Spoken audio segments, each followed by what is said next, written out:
é para todos nós um motivo de muita festa. Hoje, dia 3 de julho do ano de 2014. Para iniciar, como sempre fazemos, convido-os para nos acompanhar na oração. Deus, nosso Pai, de infinito amor e bondade, Jesus, nosso Mestre e Senhor, irmão de todos os momentos, amigo de inefável amor, espiritualidade que nos tutela, em nome de Ismael nas terras do Brasil, para todos nós é um motivo de muita alegria novamente nos reunirmos em torno da mensagem do Evangelho, à luz da doutrina codificada por Allan Kardec. Suplicamos as bênçãos para o nosso encontro, para que ele possa ser produtivo, para que todos nós possamos recolher os elementos que favoreçam o nosso entendimento, mas também os recursos que possam nos auxiliar no soerguimento espiritual. Mas que também, Senhor, o amor que dimana da sua excelsa presença em todas as partes do mundo, possam, dinamizados por nós pelas vias da fraternidade, se tornar o alimento que nos fortaleça e que, acima de tudo, robusteça a nossa fé, para que todos nós possamos dar um passo adiante na direção da felicidade sonhada, da paz que em nossas preces temos pedido com tanta insistência. E assim, Senhor, nós suplicamos por todos que sofrem, por todos os ouvintes, por todos os internautas, por todos os lares que estão sendo visitados pela Tua mensagem.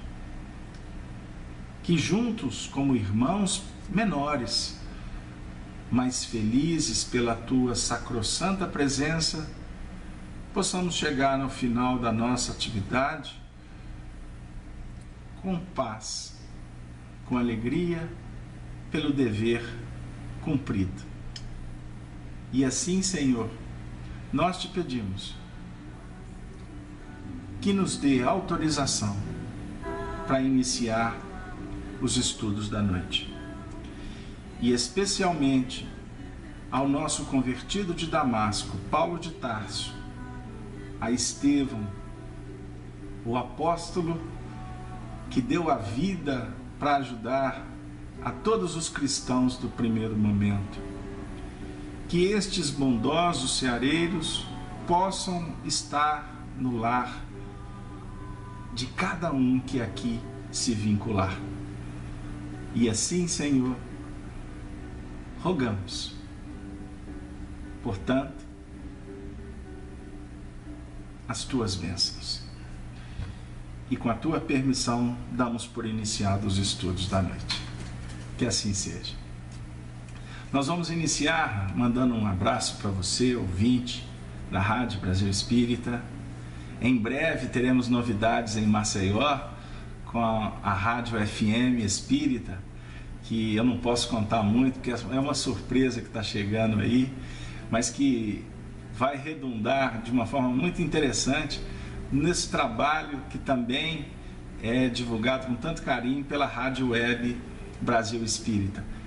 Envie um abraço hoje especial felicitando ao Márcio, coordenador do projeto aqui na Terra, e a nossa querida Cláudia, que é a diretora de operações e de espiritualidade nesse projeto bendito. E abraço também ao nosso Arnaldo, que é o moderador, o coordenador das nossas atividades desse nosso espaço Estudando o Espiritismo. Vamos lá. Queridos irmãos, na última semana nós trabalhamos os primeiros movimentos do livro Paulo e Estevão. E se vocês se recordarem, nós relatamos de uma forma muito sucinta o perfil de Gesiel, o perfil de Abigail e aquele momento crucial na vida da família, aonde o seu pai estava vivendo um instante desafiador junto com os representantes do Império Romano na cidade de Corinto. E praticamente o nosso trabalho ficou sendo focado principalmente na apresentação que Emmanuel fez destas almas que, dentro de um circuito de profunda colaboração, marcaram a trajetória do nosso próprio personagem principal, que é o apóstolo Paulo de Tarso. Mas é muito interessante, nós não temos aqui a pretensão de fazer um estudo do livro como um todo, porque o tempo não nos permite, e a ideia principal é incentivar a todos vocês para que estudem a obra Paulo e Estevão, porque na afirmação de muitos companheiros do movimento espírita, esse trabalho ele é um verdadeiro código, um manual de orientação para o trabalhador cristão, pelos exemplos, pelos ensinamentos e pela própria presença de Jesus entre aqueles que foram os seus primeiros trabalhadores na história planetária, no seu sentido de cristianismo, pós a vinda de Jesus. É muito interessante porque a história de Estevão, como geralmente o dos cristãos, foi marcada de muito sofrimento. Então, para a gente atingir o cume, para trabalhar aspectos referentes ao convertido de Damasco, Paulo de Tarso, sua conversão, aspectos do seu trabalho, dando uma ideia, um apanhado geral, perpassar essa senda com Estevão é muito interessante. E hoje nós gostaríamos de falar um pouquinho desse, vamos dizer assim, desse apóstolo que não conheceu Jesus, mas se tornou o primeiro mártir, de uma forma assim mais objetiva de trabalho, do cristianismo. E que efetivamente, como todos sabem, ele foi martirizado pela própria delegação, pelo próprio decreto que foi assinado por Saulo de Tarso, que depois veio a se tornar Paulo de Tarso. Nós falamos daquele momento difícil que viveu o pai e os filhos. E a história, como define Emmanuel, consignou, vamos dizer assim, uma dissipação da família de uma forma trágica. O pai acabou morrendo sobre as torturas romanas. O filho foi encaminhado para as galeras, que era praticamente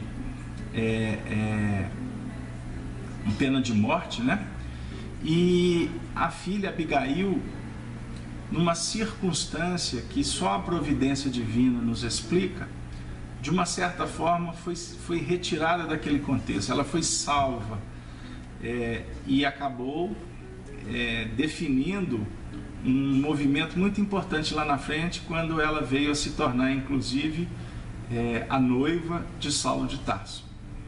Bom, mas o que importa para nós nesse encontro de hoje é que Estevão, quando estava a bordo da embarcação, houve um acontecimento muito interessante. toda a peste, né? A peste, uma doença, invadiu a tripulação dessa embarcação que ele estava ocupando como um servo, e inclusive atingiu um patrício romano que estava presente.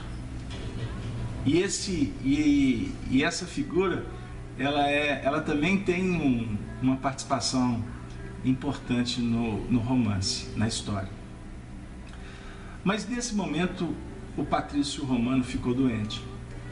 E dentre todos os servos, os escravos que estavam na embarcação, o comandante da mesma identificou na postura, na conduta de Gesiel, Estevão, né? Mas até então Gesiel, um espírito nobre, educado, polido, espiritualmente com toda aquela pujança, com aquelas atitudes que caracterizam os espíritos superiores. E então, como ele já estava, vamos dizer assim, praticamente condenado à morte, ele então foi escolhido para cuidar daquela doença do patrício romano. E foi muito interessante porque a espiritualidade interviu no processo, obviamente dentro de todo um planejamento que já estava se delineando ali pelas próprias narrativas de Emmanuel, e Estevão teve um papel muito importante para que ele recuperasse a saúde. E foi um processo de uma dedicação muito intensa, que acabou redundando na condição de Estevão ter assimilado, no caso, o processo infeccioso. E doente, numa situação assim, diferente do romano, Sérgio Paulo, que tinha recuperado. E este Sérgio Paulo, uma alma muito sensível, quando despertou e viu que a vida dele tinha sido salva por aquele judeu, Gesiel, por aquele servo, ele contribui para libertar Estevão durante a noite, como se ali ele estivesse pagando o preço da sua própria recuperação. Ele o fez de uma forma sutil, colocou o moribundo, né, o doente, num barco, deu a ele alguns recursos e disse, né, que a sorte possa efetivamente que possa de alguma forma te salvar, né, se for vontade dos deuses. E essa história é muito interessante porque a espiritualidade, obviamente, que já tinha um planejamento especial para Gesiel, favoreceu, e ele chegou muito mal na praia, mas acabou sendo assaltado. Imagina a cena. O pouco que ele tinha, ele acabou sendo assaltado, abordado por salteadores, e numa situação muito difícil é colocado para ele que quem sabe procurasse os homens do caminho, né, que eram almas bondosas. E surgiu então um outro personagem que acaba sendo um instrumento para que Estevão fosse sendo levado numa posição assim, de muita enfermidade, encaminhado para Jerusalém, na casa do caminho. E é muito interessante o processo, né? Que ele chega febril, delirando, ele acaba sendo acolhido com uma certa dificuldade, porque já estava superlotada as dependências, mas ele acabou sendo ali abraçado pelos discípulos, pelos apóstolos, e recuperou a saúde, a sanidade, e ficou muito sensibilizado com aquele acolhimento, com aquele atendimento espiritual de altas expressões. E, obviamente, por estar num circuito, numa atmosfera espiritual de sintonia com aquele projeto, embora ele tinha uma vida muito difícil, muito simples, quando em Corinto, mas era um verdadeiro praticante das leis judaicas. E se vocês se recordarem, nós abordamos alguns aspectos semana passada, mas o livro, obviamente, com muita riqueza de detalhe, apresentam o Gesiel e a sua irmã Abigail como criados dentro de um regime assim, de muito carinho com a Torá, dentro das tradições judaicas, e eles tinham muita afinidade com os profetas, e no caso de Gesiel, especialmente com Isaías. Então era muito comum eles recitarem os textos, os salmos, enfim. Então, quando ele, naquela atmosfera da Casa do Caminho, se deparando com homens tão bons, praticantes da lei, o circuito fechou assim, de uma forma muito interessante, né? Quase que podemos dizer automática. E ele, como uma pessoa que já não tinha mais família, ele contou o drama no atendimento fraterno que foi realizado com ele, que são práticas que a gente tenta trabalhar nos centros espíritas. Por isso é que a gente costuma falar que esse livro é um manual para o trabalhador cristão. Ele é feito